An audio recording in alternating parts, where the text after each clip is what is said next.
Despite na alam po, inamin ko naman po sa publiko na ang tatay ko po isang Chinese.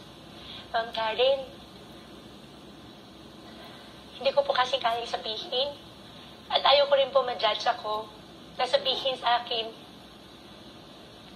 naging product lang po ako. Hindi ko po kaya yun. Hindi ko po kayang sabihin sa Senate. Ayaw ko po ma-judge yung tatay ko. Ayaw ko po ma-judge din yung sarili ko po. Pero nung tumungtong pa ako ng tamang edad, sabi ko sa daddy ko, Dad, gusto ko maging Filipino citizen. In fact, isa lang po ang citizenship ko.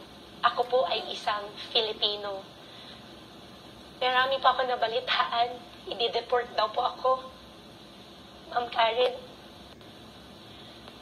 yung sarili kong ina, iniwanan ako.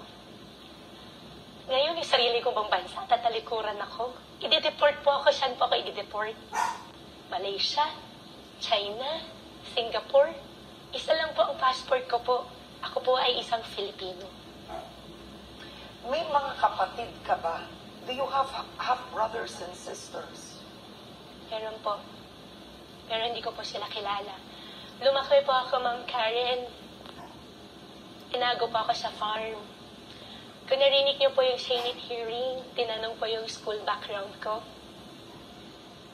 Nung bata ako, Ma'am Karen, hindi ko na-feel nakakahiya na hindi ako pinag-aral ng tatay ko. Nung bata ako, sabi niya sa akin, importante lang, marunong ako magsulat, marunong ako mag-read, marunong akong magsalita.